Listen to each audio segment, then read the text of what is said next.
বাংলাদেশের নারায়ণগঞ্জের একটি অ্যাগ্রো ফার্মে লালন পালন করা প্রায় ৭০০ কেজি ওজনের একটি অ্যালবিনো মহিষ সারা বিশ্বে আলোড়ন তুলেছে। মহিষটির নাম ডোনাল্ড ট্রাম্প।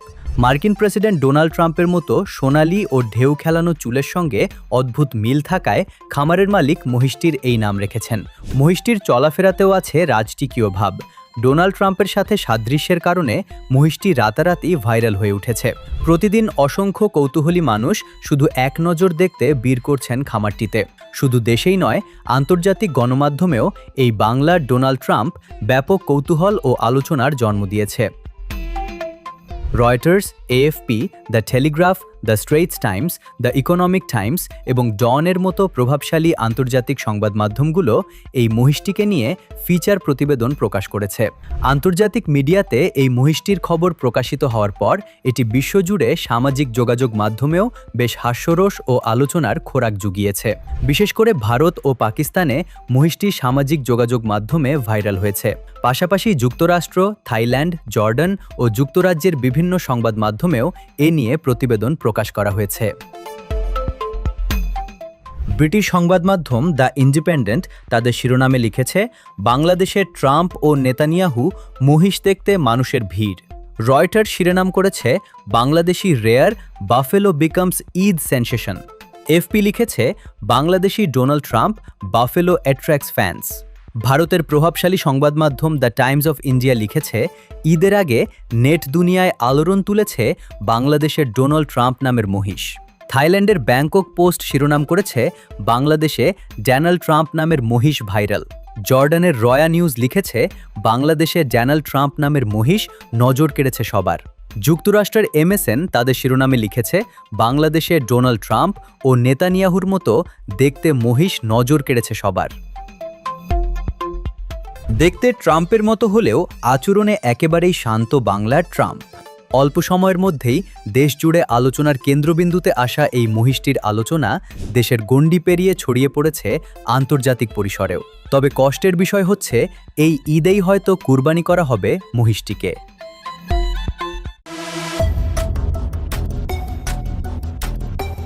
চলতি সপ্তাহেই বিয়ের পিঁড়িতে বসতে যাচ্ছেন মার্কিন প্রেসিডেন্ট ডোনাল্ড ট্রাম্পের ছেলে ডোনাল্ড ট্রাম্প জুনিয়র। এ উপলক্ষে বাহামার এক দ্বীপে চলছে চূড়ান্ত প্রস্তুতি। তবে নিজের ছেলের বিয়েতে উপস্থিত থাকছেন না বাবা ডোনাল্ড ট্রাম্প। কারণ হিসেবে ট্রাম্প জানিয়েছেন, ইচ্ছে থাকলেও সরকারি গুরুত্বপূর্ণ কাজের জন্য তাকে ওয়াশিংটনেই থাকতে হচ্ছে। নিজের সামাজিক যোগাযোগ মাধ্যম ট্রুথ সোশ্যালে দেওয়া এক পোস্টে তিনি লেখেন, আমি খুবই চেয়েছিলাম আমার ছেলে ডন জুনিয়র এবং ট্রাম্প পরিবারের নতুন সদস্য হতে যাওয়া তার হবু স্ত্রী বেটিনা অ্যান্ডারসনের সঙ্গে থাকতে, কিন্তু সরকারি দায়িত্ব ও যুক্তরাষ্ট্রের প্রতি আমার ভালোবাসার কারণে তা সম্ভব হচ্ছে না। বললেন, এই গুরুত্বপূর্ণ সময়ে হোয়াইট হাউসে থাকাটাই আমার জন্য জরুরি। মার্কিন সংবাদ মাধ্যম সিএনএন-এর প্রতিবেদনে বলা হয়েছে, এই সপ্তাহান্তে বাহামার একটি ছোট্ট দ্বীপে বিয়ের আয়োজন করা হয়েছে। অনুষ্ঠানটি হবে একেবারে ব্যক্তিগত ও সীমিত পরিসরে। সূত্র জানায়, বিয়েতে অতিথির তালিকা হচ্ছে খুবই ছোট। হিসাব করেই কম সংখ্যক অতিথিকে আমন্ত্রণ জানানো হয়েছে। পরিবারের নিকটজন এবং বরকনের ঘনিষ্ঠ বন্ধুরা সহ সব মিলিয়ে সংখ্যাটি 50-এর মতো হতে পারে। ডোনাল্ড ট্রাম্প জুনিয়রের এটি দ্বিতীয় বিয়ে। এর আগে তিনি সাবেক মডেল ও অভিনেত্রী ভ্যানেসা ট্রাম্পের সঙ্গে 12 বছর সংসার করেন। সেখানে তাদের 5 সন্তান রয়েছে। 2018 সালে তাদের মধ্যে বিচ্ছেদ হয়। 2024 সালের পর ফ্লোরিডার পাম বিচের পরিচিত সমাজকর্মী বেটিনা অ্যান্ডারসনের সঙ্গে সখ্যতা গড়ে ওঠে তার। চলতি সপ্তাহে তার সঙ্গেই বিয়ের পিঁড়িতে বসতে যাচ্ছেন ট্রাম্প জুনিয়র।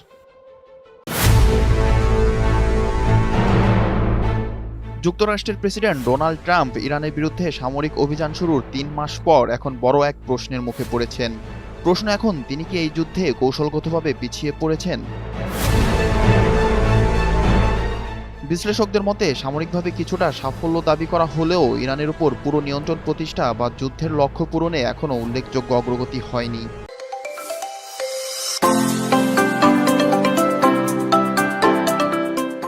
বিশেষ করে হরমুজ প্রণালীতে ইরানের প্রভাব, পারমাণবিক কর্মসূচিতে কোনো বড় ছাড় না দেওয়া এবং দেশটির শাসন ব্যবস্থা অটুট থাকায় পরিস্থিতি ট্রাম্পের জন্য আরও জটিল হয়ে উঠেছে। অনেকে বলছেন, যুদ্ধের শুরুতে দ্রুত বিজয়ের যে প্রত্যাশা ছিল তা এখন দীর্ঘমেয়াদী কৌশলগত সমস্যায় পরিণত হচ্ছে। ওয়াশিংটন ভিত্তিক এক বিশ্লেষক বলেন, এটি এমন একটি সংঘাতে রূপ নিচ্ছে যা শুরুর স্বল্পমেয়াদী সাফল্য হিসেবে দেখা হলেও এখন দীর্ঘমেয়াদী কৌশলগত ব্যর্থতার দিকে যাচ্ছে। অন্যদিকে হোয়াইট হাউসের পক্ষ থেকে দাবি করা হয়েছে, সামরিক অভিযানে যুক্তরাষ্ট্র ইতিমধ্যে তাদের প্রধান লক্ষ্য পূরণ করেছে এবং প্রেসিডেন্ট ট্রাম্প এখনও সব বিকল্প টেবিলে রেখেছেন। যুদ্ধ দীর্ঘায়িত হওয়ায় যুক্তরাষ্ট্রের অভ্যন্তরীণ রাজনৈতিক চাপও বাড়ছে। জ্বালানি তেলের দাম বৃদ্ধি এবং জনমত হ্রাস পাওয়ায় পরিস্থিতি রিপাবলিকান দলের জন্য চ্যালেঞ্জ তৈরি করেছে।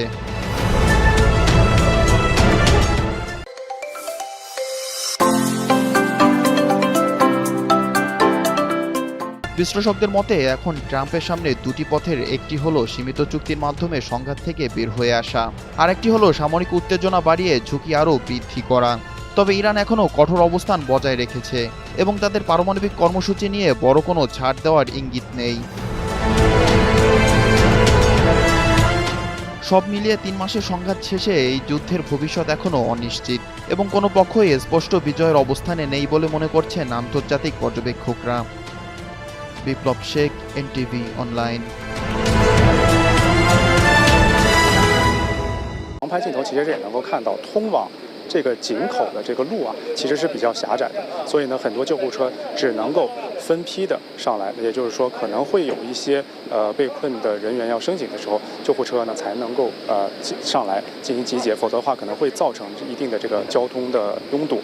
那么目前呢，我们也可以看到呢，现在呢，有一些的这个被困的这个工人呢已经升井了。那么根据我们了解到的一个情况呢，现在呢，距离这个煤矿最近的沁源县的人民医院呢，一共呢是收治了23名这个获救的矿工，其中呢22人呢伤势较为轻微，那么有1名矿工呢是伤势呢比较重，现在呢正在接受这个治疗。那么其他的呢伤员呢也会根据不同的病情和各地医院的这个救治的能力呢来进行这个妥善的安排。目前呢我们在地方呢可以看到很多这个救护车呢是分属长治市不同的这个医院的，有的是沁源县人民医院的，有的是长治市其他县的医院，还有呢就是在长治市市区的医院，可能会根据安排这个具体的这个救治的情况。那目前呢，我们的有一路记者也在这里呢，在医院呢进行这个采访报道。另外呢，我们在直播前呢，刚刚了解到的一个信息，就是这个煤矿企业的。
या बड़े जानवर से, तो हमारे दीगर भाई जो आज ये जोश बता रहे हैं उनके होश ठिकाने लग जाएंगे। পশ্চিমবঙ্গের মুসলিমরা যেভাবে কোরবানি ঈদে গরু কোরবানি না করে উগ্রবাদীদের শিক্ষা দিয়েছে, সেই একইভাবে হায়দ্রাবাদের উগ্রবাদীদেরও শিক্ষা দেওয়ার আহ্বান জানিয়েছেন সেখানকার প্রখ্যাত ইসলামিক স্কলার মাওলানা মোহাম্মদ জাফর পাশা। हम तब बोलते हैं गाय काटना, हाँ बड़े जानवर में जो रुकावटें पैदा कर रहे हैं उसके खिलाफ। তিনি বলেছেন, মুসলিমদের পশ্চিমবঙ্গ থেকে শিক্ষা নেওয়া উচিত। যদি আপনি 1 বছরের জন্য গরু ও মহিষ কেনা থেকে বিরত থাকেন, তাহলে যারা এসব প্রাণী কোরবানির বিরোধিতা করে তারা একটি শিক্ষা পাবে। মুসলিমদের তাদের শিক্ষা দেওয়া উচিত। জাফর পাশা আরও বলেছেন, হায়দ্রাবাদে যেসব মুসলিম গরু ও মহিষ কিনছেন তাদের হেনস্থা করা হচ্ছে। গোরক্ষকরা তাদের থেকে কোরবানির পশু ছিনিয়ে নিচ্ছে। কিন্তু হায়দ্রাবাদের মুখ্যমন্ত্রী যদি এ ব্যাপারে ব্যবস্থা নেন, তাহলে কেউ পশু ছিনিয়ে নেওয়ার সাহস করবে না। তিনি বলেন, রাজ্যে যেসব চেক পয়েন্ট বসানো হয়েছে তার সবগুলো সরকারের প্রত্যাহার করে নেওয়া উচিত। আমি মনে করি পুলিশ একদিকে মুসলিমদের খুশি করার চেষ্টা করছে, আরেকদিকে গরু রক্ষকদের যা তা করতে দিচ্ছে। ভারতের পশ্চিমবঙ্গে সদ্যই ক্ষমতায় আসা হিন্দুত্ববাদী বিজেপি সরকার সেখানে অনুমতি ছাড়া গরু ও মহিষ জবাই নিষিদ্ধ করেছে। ধারণা করা হচ্ছে মুসলিমরা যেন গরু কোরবানি করতে না পারেন সেজন্য ঈদের আগে এমন নির্দেশনা জারি করে তারা। তবে মুসলিমরা বিরূপ প্রতিক্রিয়া না দেখিয়ে তারা নিজেরাই এবার গরু ও মহিষ কোরবানি করছেন না, এর বদলে ছাগল ও অন্যান্য হালাল পশুকে বেছে নিচ্ছেন।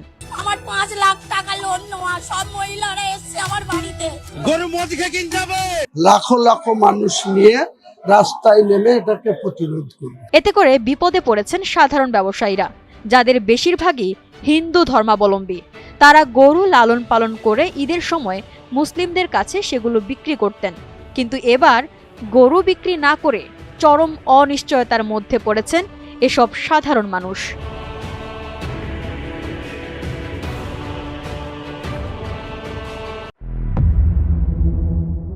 রাজনীতিতে প্রতিবাদের কত রকম ভাষা আমরা দেখেছি, মিছিল, ধর্মঘট কিংবা দেয়াল লিখন।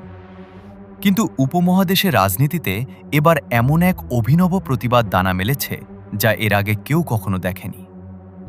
সামাজিক যোগাযোগ মাধ্যমে লাখো তরুণের সমর্থনে এখন ঝড় তুলছে এক অদ্ভুত রাজনৈতিক দল, যার নাম তেলাপোকা আওয়ামী লীগ। অদ্ভুত শোনালেও এই নামের পেছনে লুকিয়ে আছে রাষ্ট্রযন্ত্রের দ্বারা আমজনতার চরম অপমানের এক নির্মম ইতিহাস। ঘটনার সূত্রপাত ভারতের সর্বোচ্চ আদালত থেকে। সুপ্রিম কোর্টের একটি মামলা শুনানির সময় প্রধান বিচারপতি সূর্যা কান্ত দেশটির কোটি কোটি বেকার তরুণদের উদ্দেশ্য করে একটি শব্দ ছুড়ে দেন, তেলাপোকা। তিনি মন্তব্য করেন, কর্মহীন এই যুবকদের সমাজে কোনো স্থান নেই, এরা তেলাপোকার মতোই ঘুরে বেড়ায়। যদিও পরে তীব্র সমালোচনার মুখে তিনি দাবি করেন মন্তব্যটি ছিল কেবল ভুয়া সার্টিফিকেটধারীদের নিয়ে। ততক্ষণে শিক্ষিত ও আত্মমর্যাদাশীল যুব সমাজের ক্ষোভের বারুদে আগুন লেগে গেছে। এই অপমানের মোক্ষম জবাব দিতে দিল্লির ৩০ বছর বয়সী এক যুবক অভিজিৎ দীপকে প্রতিষ্ঠা করেন তেলাপোকা জনতা দল বা সিজেপি। এটি কোনো সাধারণ দল ছিল না, এটি ছিল এলিট রাজনৈতিক ব্যবস্থার মুখে এক সপাটে চর। ইন্টারনেটে এই বিদ্রুপাত্মক প্রতিবাদ এতটাই সাড়া ফেলেছে, মাত্র কয়েকদিনেই দলটির ইনস্টাগ্রাম ফলোয়ার সংখ্যা ছাড়িয়ে যায় ২ কোটি, যা ভারতের বাঘা বাঘা ঐতিহ্যবাহী রাজনৈতিক দলগুলোর চেয়েও অনেক বেশি। প্রতিবাদের এই অভিনব ডিজিটাল হাওয়া কাঁটাতারের সীমানা পেরিয়ে দ্রুতই গ্রাস করে নেয় প্রতিবেশী দেশ পাকিস্তানকেও। কারণ ভারতের মতোই পাকিস্তানের তরুণ প্রজন্ম আজ চরম বেকারত্ব, সীমাহীন অর্থনৈতিক সংকট আর রাজনৈতিক দেউলিয়াত্বের শিকার। ফলে সেখানেও একে একে জন্ম নেয় তেলাপোকা আওয়ামী লীগ, তেলাপোকা আওয়ামী পার্টির মতো জোট। তারা তাদের পরিচয়পত্রে স্পষ্ট করে লিখে দিয়েছে, এটি পাকিস্তানের তরুণদের ভবিষ্যৎ গড়ার একটি ফ্রন্ট। শাসক গোষ্ঠী যখন সাধারণ মানুষের অধিকার নিশ্চিত করতে পারে না, যখন তারা তরুণদের মৌলিক দাবি পূরণে ব্যর্থ হয়ে উল্টো তাদের উপহাস করে, তখন ক্ষমতার মসনদকে কাঁপিয়ে দিতে তরুণরা এভাবেই বিকল্প পথ বেছে নেয়। আজ যা হয়তো সামাজিক যোগাযোগ মাধ্যমের কেবলই একটা রসাত্মক মিম বা ট্রল পেজ, কাল তা প্রাতিষ্ঠানিক রাজনীতির দেওয়াল ভেঙে ফেলার এক তীব্র গণবিস্ফোরণে রূপ নিতে কতক্ষণ।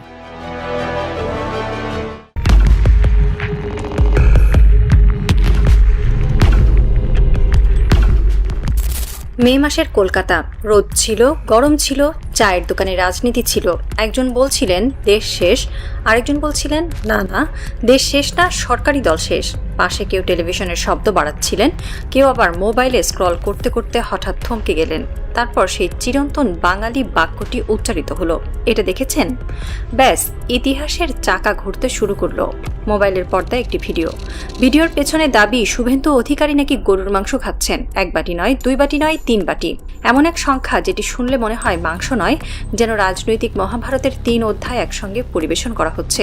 পশ্চিমবঙ্গের রাজনীতিতে গরুর মাংস নতুন বিষয় নয়, কিন্তু যে রাজনীতিতে গরু কখনো ধর্মের প্রতীক, কখনো ভোটের পুঁজি, কখনো মিছিলের স্লোগান, কখনো মাইকের গর্জন, সেই রাজনীতির এক পরিচিত মুখকে ঘিরে যদি এমন দাবি ভাইরাল হয়, তখন ঘটনা আর খাবারের টেবিলে থাকে না, সরাসরি উঠে যায় জনতার আদালতে। এখন সত্যি মিথ্যা যাচাই হোক, ফরেনসিক হোক, ভিডিওর কোণ দেখা হোক, প্লেটের রং দেখা হোক, মাংসের ঝোলের ঘনত্ব পরীক্ষা হোক, সেসব পরে। সামাজিক মাধ্যমের আদালত এত ধৈর্যশীল নয়। সেখানে বিচারক বসে থাকেন ডাটা প্যাক হাতে। প্রমাণ হিসেবে লাগে একটি ক্লিপ, 2 লাইন ক্যাপশন আর 400 রাগী কমেন্ট। তাই ভিডিও ছড়াতেই পশ্চিমবঙ্গের বাতাসে এক অদ্ভুত গন্ধ ছড়িয়ে পড়ল। কেউ বলল ধরা খেয়েছে, কেউ বলল ভিডিও ফেক, কেউ বলল আসল প্রশ্ন ভিডিও না ভণ্ডামি, আর কেউ খুব শান্তভাবে বলল গরু বাঁচাও থেকে গরুর ঝোল, রাজনীতির পথ বড় বিচিত্র। ভারতের রাজনীতিতে গরু বহুদিন ধরে এক আশ্চর্য চরিত্র। সে কথা বলে না, সভায় যায় না, মাইকে স্লোগান দেয় না, কিন্তু ভোটের সময় তার গুরুত্ব অনেক নেতার চেয়েও বেশি। গরু যেন এক ধরনের নীরব প্রার্থী। তার নামে মিছিল হয়, তার নামে আইন হয়, তার নামে রাগ হয়, তার নামে মারামারিও হয়। অথচ গরু নিজে নিশ্চয়ই ভাবতে পারে, আমি তো শুধু ঘাস খেতে চেয়েছিলাম। কিন্তু রাজনীতি কাউকে শান্তিতে ঘাস খেতে দেয় না। শুভেন্দু অধিকারীর রাজনীতিতে গরু, বাংলাদেশ, মুসলমান, অনুপ্রবেশ, সংস্কৃতি এসব শব্দ বহুবার একসঙ্গে এসেছে। তিনি যখন বলেন তখন গলার স্বর এমন হয় যেন পশ্চিমবঙ্গের মানচিত্রে প্রতিদিন ভোরবেলা একটি অদৃশ্য বাহিনী এসে আক্রমণ করে যাচ্ছে। বাংলাদেশ যেন তার বক্তৃতায় প্রতিবেশী রাষ্ট্র নয়, প্রায় ঘুমের ভেতরের দুঃস্বপ্ন। আর মুসলমান যেন নাগরিক নয়, নির্বাচনী অঙ্কের বিপজ্জনক ভগ্নাংশ। এই রাজনীতির সবচেয়ে বড় সুবিধা হলো মানুষের ভাতের থালা থেকে মন সরিয়ে দেওয়া যায় মানুষের পরিচয়ের দিকে। চাকরি নেই, আগে বলুন আপনি কি খান। বাজার দর বেশি, আগে বলুন কার সঙ্গে মেশেন। নদীর পানি, রাস্তা, হাসপাতাল, শিক্ষার প্রশ্ন, সেগুলো পরে হবে, আগে গরু বাঁচুক। গরু বাঁচুক শুনতে খুব মহৎ কথা, কিন্তু গরু বাঁচানোর রাজনীতির লোক যদি সত্যিই কোনোদিন গরুর মাংসের প্লেটের সামনে ধরা পড়ে যান, তাহলে সমস্যা মাংস নয়, সমস্যা হলো নৈতিকতার হাঁড়িতে জমে থাকা ঝোল। বাঙালি জাতির সংখ্যা নিয়ে খুব আবেগী। 1 কাপ চা, 2 টাকা কম, 3 বেলা ভাত, 7 সমুদ্র, 13 পার্বণ, সবকিছুতেই সংখ্যা আছে। কিন্তু 3 বাটি আলাদা। 1 বাটি হলে বলা যেত ভুল হয়েছে, 2 বাটি হলে বলা যেত চাপাচাপিতে খেয়েছেন, 3 বাটি হলে রাজনীতি অস্বস্তিতে পড়ে যায়। কারণ 3 বাটি মানে ক্ষুধা ছিল, আগ্রহ ছিল, মনোযোগ ছিল। কেউ যদি সত্যিই 3 বাটি খেয়ে থাকেন, তবে তিনি খাবারের সঙ্গে একটি সম্পর্ক স্থাপন করেছেন। শুধু সামাজিক সৌজন্য নয়, এক ধরনের আত্মিক বিনিয়োগ। তাই ভাইরাল দাবির 3 বাটি অংশটি এত জনপ্রিয়। মানুষ এখানে শুধু অভিযোগ শুনছে না, দৃশ্য কল্পনা করছে। কেউ হয়তো ভাবছে সামনে ধোয়া ওঠা মাংস, পাশে পেঁয়াজ, লেবু, গরম ভাত। আর একজন নেতা যিনি বাইরে দাঁড়িয়ে গরু রক্ষার ভাষণ দেন, ভেতরে বসে নাকি গভীর নিষ্ঠায় মাংসের সঙ্গে কূটনৈতিক সম্পর্ক স্থাপন করছেন। রাজনীতির এই দৃশ্যটি এতটাই নাটকীয় যে সত্যি না হলেও ব্যঙ্গ হিসেবে টিকে যায়। কারণ ব্যঙ্গের কাজ সত্য প্রমাণ করা নয়, ব্যঙ্গের কাজ মুখোশের সেলাই দেখিয়ে দেওয়া। সবচেয়ে বিপজ্জনক রাজনীতি হলো সেই রাজনীতি যে মানুষের রান্নাঘরে ঢুকে পড়ে। কে কি খাবে, কোন উৎসবে কি রান্না হবে, কোন মাংস পবিত্র, কোন মাংস অপবিত্র, এসব প্রশ্ন যখন রাষ্ট্রের ভাষায় আসে, তখন নাগরিকের স্বাধীনতা ছোট হতে থাকে। মানুষ তখন শুধু ভোটার নয়, খাদ্য পরীক্ষার্থী হয়ে যায়। শুভেন্দুদের রাজনীতি এই খাদ্য পরীক্ষার উপর দাঁড়িয়ে। সেখানে জনতার পাতে নজর রাখা হয়, উৎসবের আগে সতর্কতা দেওয়া হয়, কোরবানির আগে উত্তেজনা বাড়ে, গরুর নামে নৈতিকতা বিক্রি হয়। আর সেই নৈতিকতার দোকানে সাইনবোর্ড থাকে সংস্কৃতি রক্ষা কেন্দ্র। কিন্তু দোকানের পেছনের দরজা দিয়ে যদি অন্য গল্প বেরিয়ে আসে, তখন জনতা হাসে। এই হাসি কিন্তু সাধারণ হাসি নয়, এটি দীর্ঘদিনের ক্ষোভের হাসি। যে মানুষ শুনেছে তার খাবার সন্দেহজনক, তার উৎসব সন্দেহজনক, তার প্রতিবেশী সন্দেহজনক, সে যখন দেখে একই রাজনীতির ভেতরে দ্বিমুখিতা, তখন তার হাসির মধ্যে একটু বিষ থাকে। সে বলে, আমার পাতে পুলিশ, আপনার পাতে স্বাধীনতা। এই একটি প্রশ্নই পুরো নৈতিক রাজনীতিকে কাঁপিয়ে দিতে পারে।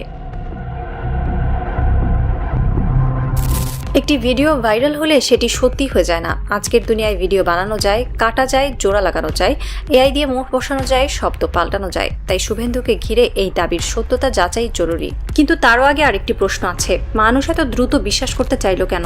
কারণ শুভেন্দুর রাজনীতি নিজেই এমন একটি মাটি বানিয়েছে যেখানে এই ধরনের ব্যঙ্গের বীজ খুব দ্রুত গজায়। আপনি যদি প্রতিদিন অন্যের থালাকে সন্দেহ করেন, মানুষ একদিন আপনার থালার দিকেও তাকাবে। আপনি যদি জনতার সামনে পবিত্রতার ভাষণ দেন, জনতা আপনার ব্যক্তিগত আচরণে পবিত্রতার মাপকাঠি বসাবে। আপনি যদি খাবারকে ধর্মীয় আনুগত্যের পরীক্ষা বানান, তাহলে একদিন আপনার নিজের প্লেটও পরীক্ষার হলে উঠবে। এটাই রাজনীতির কর্মফল। যে আগুন দিয়ে অন্যের ঘর গরম করতে চান, একদিন সেই আগুন আপনার বারান্দায়ও এসে লাগে। শুভেন্দু যদি ভিডিওকে মিথ্যা বলেন তবে তার অধিকার আছে, তদন্ত হোক, যাচাই হোক, সত্য বের হোক। কিন্তু তিনি যদি রাজনীতিতে খাদ্যনৈতিকতার পুলিশ হন, তাহলে জনতার ব্যঙ্গ থেকে মুক্তি পাওয়া কঠিন। কারণ ব্যঙ্গ কখনো সময় পাঠায় না, সরাসরি দরজায় ঢুকে পড়ে। শুভেন্দু অধিকারীর রাজনীতিতে বাংলাদেশ একটি নিয়মিত চরিত্র। কখনো অনুপ্রবেশের ভয়, কখনো মুসলিম ভোটের আতঙ্ক, কখনো সীমান্তের কল্পিত আগ্রাসন। বাংলাদেশ যেন তার বক্তৃতায় এমন এক ভূত যাকে দেখিয়ে জনতাকে ভয় দেখানো যায়। কিন্তু মজার ব্যাপার হলো, বাংলাদেশকে যত ভয় দেখানো হয় ততই বোঝা যায় বাংলাদেশ তাদের রাজনৈতিক কল্পনায় কত বড় জায়গা দখল করে আছে। বাংলাদেশ যেন ঘুমের ভেতরেও তাদের তাড়া করে। সকালে বাংলাদেশ, বিকেলে বাংলাদেশ, নির্বাচনী সভায় বাংলাদেশ, টিভি বিতর্কে বাংলাদেশ। মনে হয় পশ্চিমবঙ্গের সব সমস্যা শেষ, শুধু বাংলাদেশ বাকি। এই যে ভয়, এই যে সন্দেহ, এই যে মুসলমান আর বাংলাদেশকে একসঙ্গে মিলিয়ে ফেলার রাজনীতি, এটাই শুভেন্দুদের শক্তি। কিন্তু একই সঙ্গে এটা তাদের দুর্বলতাও। কারণ যখন মানুষ দেখবে এই ভয়ের ব্যবসায়ীরা নিজেরাই আচরণে দ্বিমুখী, তখন প্রশ্ন উঠবে, ভয়টা আসলে কার? বাংলাদেশকে ভয় দেখিয়ে ভোট চাওয়া সহজ, কিন্তু নিজের রাজনৈতিক ভণ্ডামিকে কোথায় লুকাবেন?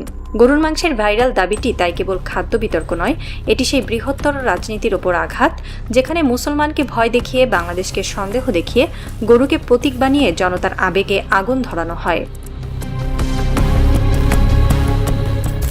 পশ্চিমবঙ্গের মানুষ যখন কাউকে নিয়ে হাসতে শুরু করে, তখন বুঝতে হয় বিপদ হয়েছে। কারণ এই হাসি সাধারণ হাসি নয়, এর ভেতরে আছে বিদ্রূপ, সাহিত্য, চায়ের দোকানের তীক্ষ্ণতা, কলেজ স্ট্রিটের ব্যঙ্গ, গ্রাম বাংলার কৌতুক আর বহু বছরের রাজনৈতিক অভিজ্ঞতা। শুভেন্দু অধিকারীকে নিয়ে সেই হাসি এখন শুধু কলকাতার গলিতে আটকে নেই, সেটি সীমান্ত পেরিয়ে বাংলাদেশেও ঢুকে পড়েছে। কারণ শুভেন্দু শুধু পশ্চিমবঙ্গের রাজনীতির চরিত্র নন, বাংলাদেশের মানুষের কাছেও তিনি এক পরিচিত মুখ। অবশ্য জনপ্রিয় মুখ নন, বরং উল্টো। বাংলাদেশ নিয়ে তার প্রায় নিয়মিত কটাক্ষ, মুসলমানদের নিয়ে তার উত্তেজনাময় ভাষা, সীমান্তর পরিচয়ে রাজনীতিকে ব্যবহার করার অভ্যাস, এসব কারণে বাংলাদেশের সচেতন মানুষদের বড় অংশের চোখে শুভেন্দু এক ধরনের বিরক্তিকর রাজনৈতিক চরিত্রে পরিণত হয়েছেন। তিনি যখন বাংলাদেশ নিয়ে কথা বলেন, তখন মনে হয় প্রতিবেশী দেশ নয়, যেন কোনো ব্যক্তিগত আতঙ্কের নাম উচ্চারণ করছেন। সকাল বিকাল বাংলাদেশ, মিটিং মিছিলে বাংলাদেশ, ভোটের মঞ্চে বাংলাদেশ। শুভেন্দুর রাজনৈতিক অভিধানে বাংলাদেশ যেন এক অদ্ভুত ভূত, যাকে দেখে ভয় দেখানো যায়, সন্দেহ তৈরি করা যায়, ভোটের বাজার গরম করা যায়। কিন্তু মজার ব্যাপার হলো, যে বাংলাদেশকে তিনি এতবার টেনে আনেন, সেই বাংলাদেশে তার জন্য সম্মানের জায়গা প্রায় নেই বললেই চলে। বাংলাদেশের মানুষ তাকে দেখে রাজনৈতিক কৌতুকের চরিত্র হিসেবে, কেউ তাকে সিরিয়াসলি নেন, তবে ভালোবেসে নয়, বরং এই ভেবে এই মানুষটির বাংলাদেশ ভীতি আসলে কত গভীর। এখন সেই শুভেন্দুকে ঘিরে যখন গরুর মাংসের ভিডিওর দাবি ভাইরাল হয়, তখন হাসিটা আর এক বাংলায় থাকে না, দুই বাংলাতেই ছড়িয়ে পড়ে। কলকাতার চায়ের দোকান থেকে ঢাকার ফেসবুক টাইমলাইন, সব জায়গায় একই রকম বিদ্রূপ ঘুরতে থাকে। কারো কমেন্ট, গরু বাঁচাও, ঝোল বাড়াও, কারো লেখা, বাংলাদেশকে ভয় দেখাতে দেখাতে নিজেই 3 বাটিতে ধরা। আর কেউ একটু শান্তভাবে বলে, ভাই, অন্যের পাতে নজর রাখলে একদিন নিজের প্লেটও জনতার আদালতে উঠবে। এই হাসি বিজেপির জন্য অস্বস্তিকর, কারণ বিজেপি ভয় দিয়ে রাজনীতি করতে অভ্যস্ত, হাসি দিয়ে নয়। ভয় মানুষকে ভাগ করে, কিন্তু হাসি ভয়কে ছোট করে দেয়। যে নেতাকে নিয়ে মানুষ হাসতে শুরু করে, তার বক্তৃতার আগুন আগের মতো পোড়ায় না। শুভেন্দুর রাজনৈতিক ইমেজ ছিল কঠোর, কড়া, আপোষহীন। তিনি যেন নিজেকে বানিয়েছিলেন ধর্মরক্ষক, সীমান্ত রক্ষক, বাংলাদেশ ভীত জনতার রক্ষক। কিন্তু 3 বাটির ব্যঙ্গ সেই ইমেজের গায়ে লেগে গেলে বক্তৃতার দম্ভও একটু কাঁপে। কারণ দুই বাংলার মানুষ রাজনীতি বোঝে, তারা জানে কার মুখে আগুন, কার পাতে ঝোল। তারা বোঝে কে সত্যি দেশপ্রেমিক আর কে দেশপ্রেমকে ভোটের মশলা বানায়। তারা জানে যে মানুষ বাংলাদেশকে অবজ্ঞা করে, মুসলমানকে সন্দেহ করে, গরুকে রাজনীতির মঞ্চে তোলে, তার নিজের রাজনৈতিক রান্নাঘর যদি সন্দেহে ভরে যায়, তবে হাসি আটকানো যায় না। আর বাংলার হাসি একবার শুরু হলে তা থামানো কঠিন। এটি নদীর মতো, এটি বাতাসের মতো, এটি সীমান্ত মানে না। আজ শুভেন্দুকে নিয়ে সেই হাসি পশ্চিমবঙ্গ থেকে বাংলাদেশে, বাংলাদেশ থেকে আবার পশ্চিমবঙ্গে ফিরে যাচ্ছে। যেন দুই বাংলার মানুষ একসঙ্গে বলছে, যে রাজনীতি অন্যের থালায় নজর রাখে, তার নিজের পাতে আলো পড়তেই হবে। রাত নেমেছে কলকাতায়, দিনের গরম কমেছে, কিন্তু রাজনীতির গরম কমেনি। শহরের গলিতে গলিতে মোবাইলের পর্দা চলছে, কোথাও চায়ের দোকানে ভিডিও চলছে, কেউ হাসছে, কেউ বলছে ফেক হলেও মজা আছে, কেউ বলছে সত্যি হলে তো শেষ। একটি রাজনৈতিক দপ্তরের ভেতরে আলো জ্বলছে, টেবিলে কয়েকজন বসে আছে, কারো মুখ একজন বলছে অস্বীকার করতে হবে, আরেকজন বলছে ভিডিওর সত্যতা চ্যালেঞ্জ করুন, তৃতীয়জন চুপচাপ মোবাইল স্ক্রল করছে। তার মুখ দেখে বোঝা যায় জনতার হাসি সে শুনতে পাচ্ছে। হাসি অনেক সময় স্লোগানের চেয়েও ভয়ঙ্কর। বাইরে মন্দিরের ঘণ্টা বাজে, দূরে আজানের ধ্বনি ভেসে আসে। পশ্চিমবঙ্গ বহু বছর ধরে এই দুই শব্দ একসঙ্গে শুনে এসেছে, কিন্তু রাজনীতি মানুষকে শোনায় আলাদা করে। কেউ ঘণ্টাকে নিজের বলে, আজানকে পর বলে, কেউ ভাতকে নিজের বলে, মাংসকে পর বলে। কেউ মানুষকে নাগরিক হিসেবে নয়, পাতে কি আছে সেই হিসেবে বিবেচনা করে।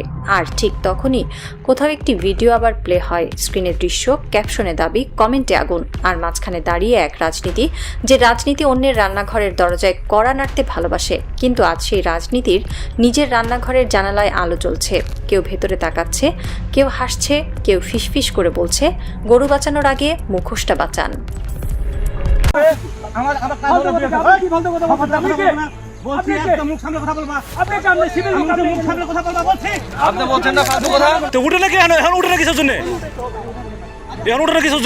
আপনার দেশে পাবলিক আমার দেশে পাবলিক লাগিয়ে যাবে, তখন কে ঠেকাবে? আর যখন আমরা উভয় দেশে মিলে আপনি এটা করবেন, আপনার পাবলিক আমার পাবলিক কেউ একটা কথা বলতে পারবে না। এই গ্রুপটা যখন আপনি নিতে যাবেন অবশ্যই বিজেপিকে নিয়ন্ত্রণ করতে হবে।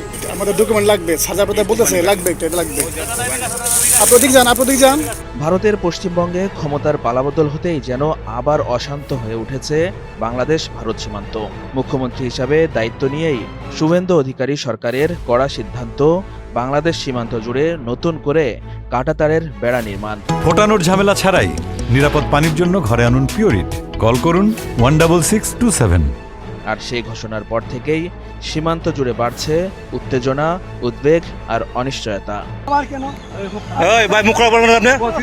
আপনি মুখ খারাপ করলেন কিসের জন্য ভাই? আপনি মুখ খারাপ করলেন কিসের জন্য ভাই? আপনি মুখ খারাপ করলেন কিসের জন্য? আপনি মুখ খারাপ করবেন না বলছি। আপনি কে? আপনি দেশসভার ভিতরে কাজ করলে আমাকে অবশ্যই আমাকে বলতে হবে। সবচেয়ে বেশি উত্তপ্ত হয়ে উঠেছে লালমনিরহাটের পাটগ্রামের 3 বিঘা করিডোর এলাকা। অভিযোগ উঠেছে কোনো ধরনের পূর্ব ঘোষণা ছাড়াই শূন্যরেখার খুব কাছাকাছি বেড়া নির্মাণের চেষ্টা চালিয়েছে ভারতীয় সীমান্তরক্ষী বাহিনী বিএসএফ। তবে এবার কড়া অবস্থানে ছিল বিজিবি। মুখোমুখি অবস্থানে দাঁড়িয়ে যায় দুই দেশের সীমান্তরক্ষী বাহিনী।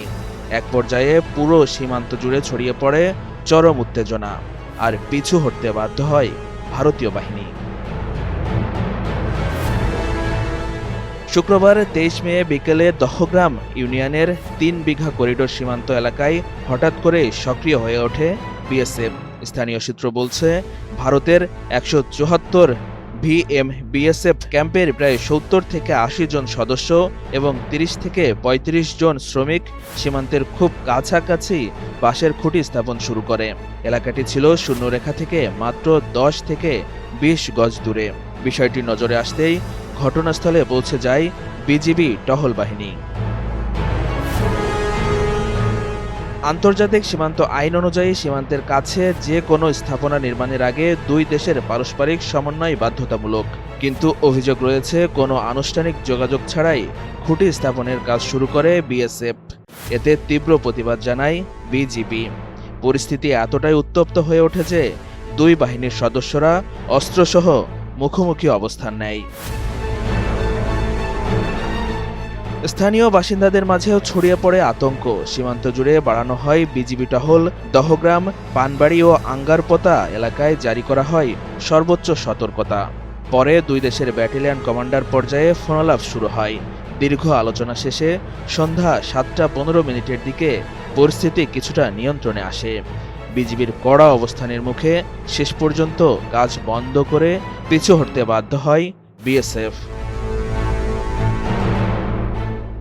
এই ঘটনায় রংপুর 51 বিজিবি ব্যাটালিয়নের অধিনায়ক লেফটেন্যান্ট কর্নেল নাজিউর রহমান স্পষ্ট জানিয়েছেন, আন্তর্জাতিক সীমান্ত আইন লঙ্ঘন করে কোনো ধরনের নির্মাণ কাজ করতে দেয়া হবে না। বিষয়টি নিয়ে পতাকা বৈঠকের আহ্বান জানান তিনি। তবে এটি প্রথম নয়, এর আগেও একই সীমান্ত এলাকায় একাধিকবার বেড়া নির্মাণের চেষ্টা চালিয়েছে বিএসএফ। স্থানীয়দের আশঙ্কা, পশ্চিমবঙ্গে নতুন প্রশাসনিক সিদ্ধান্তের পর সীমান্তে আরও বড় উত্তেজনা তৈরি হতে পারে।